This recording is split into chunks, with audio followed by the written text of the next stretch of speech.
Seeing what you've witnessed with just the new concept of a new week opening gap and seeing how that draws price to it, much like a black hole. These fluctuations in price, they're not random, folks. They go to levels that make perfect sense. If you understand what that level is about, it's the purpose of it. Why should it go there?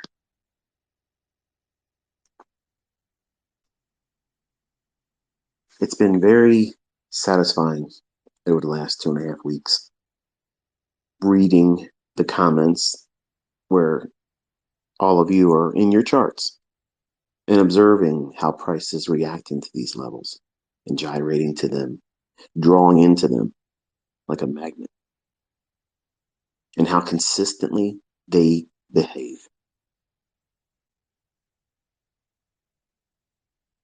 It's been in your charts all this time. In fact, people talk about them. There's gaps. Of course, there's gaps. Of course. ICT didn't invent a gap, but ICT taught you how to use them. It's not just gaps like to get filled. No, it's filled. All right, next. Can't wait till tomorrow. Hope there's another gap. No, I'm using yesterday's gap, last week's gap, 2 weeks ago's gap, so forth. And if you're bearish, you're going to be looking for these to draw price in. If you start looking at how they nest over the course of weeks and months, you can actually start to see the market structure that's been there the whole time. But it's eluded you and everybody else that doesn't know how to do this yet. Like you said. You heard what I said. Go in your charts and you'll see it. How the market works from short-term low, intermediate-term low, long-term low, and vice versa. The market is not random, folks. Yes, yes, indeed. There is an algorithm, and you're seeing it, and it's delivering exactly how it's coded. There's fluctuations in price action on non-farm payroll weeks that are a little squirrely. You've seen me have to navigate, and one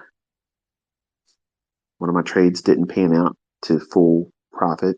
It gave me my first target, 38.87, which is what I tweeted when we were in the 4,000s.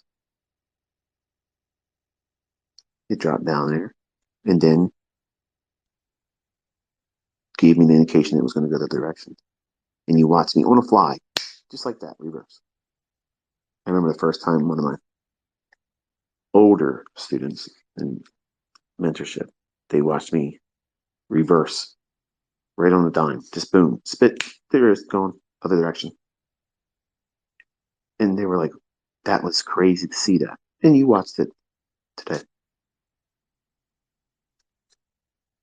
That comes with experience, that comes with understanding what you're looking for. But also know this, if it wasn't non-farm payroll, my target would have been hit today. That little box that said lunchtime stop rate, it would have ran right up here. That's why I don't like trading Thursday and Friday of non-farm payroll, because there's too much intervention. There's too much hand in the cookie jar, moving things around. I know what the algorithm is going to do, but I don't know when the human is going to go in there and disrupt it. So you have to be extremely nimble to navigate it if you're going to play it at all, because that is what typically takes place. It's not a erratic amount of buying and selling pressure. That's not what it is at all.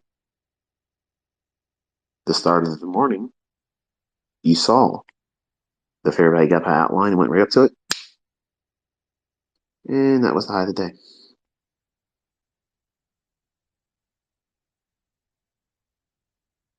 I made allowance for maybe running for another attempt higher. I showed you another chart where if it runs above that, that would be it. And if I was being honest 100%, if it had gone to that one, I would have called that as the daily high.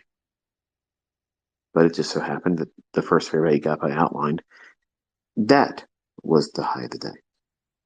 And the market started going lower, started going lower.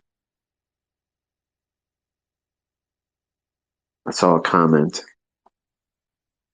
when I was doing the afternoon session trade.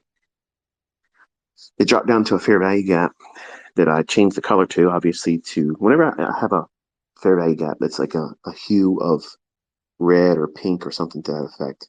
Yeah, that's usually my view of it being bearish. If it's green or blue, something to that effect, I'm viewing it as something bullish.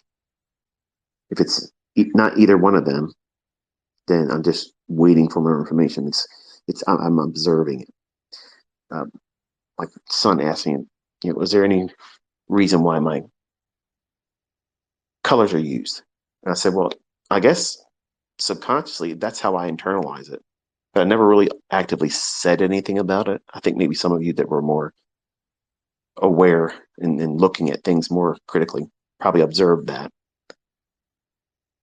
But I saw the tweet sent to me after I shared the afternoon trades where I sold short as it was inside of a fair value gap. That price was above, it traded down into it, and I went short right there because you're in an area of inefficiency. My expectation was price is going to go lower. So if price is going to go lower, you can trade short in the fair value gap anywhere. As soon as it enters it, it's okay. It's the equivalent of selling short on a sell stop. That's how I internalize it. But I'm trading within a range of that fair value gap. I'm trying to get preferably consequent encroachment, the midpoint of it, because that's like the perfect little area where I don't need to be at the high end of it to be short.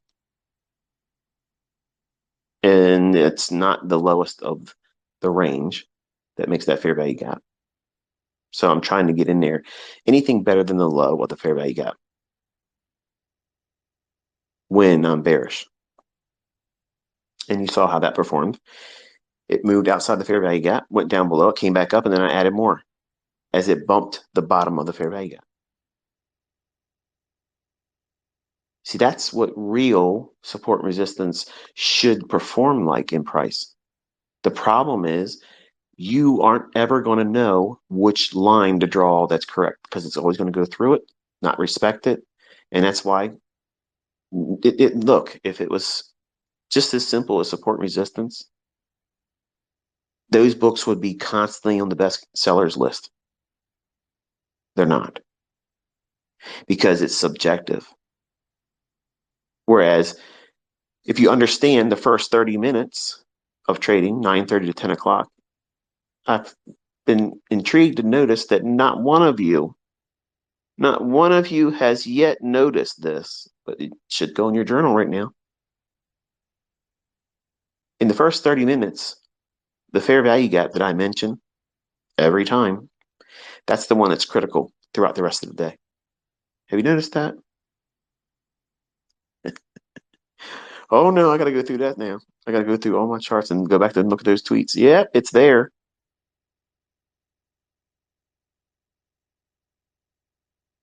You'll learn about that this year.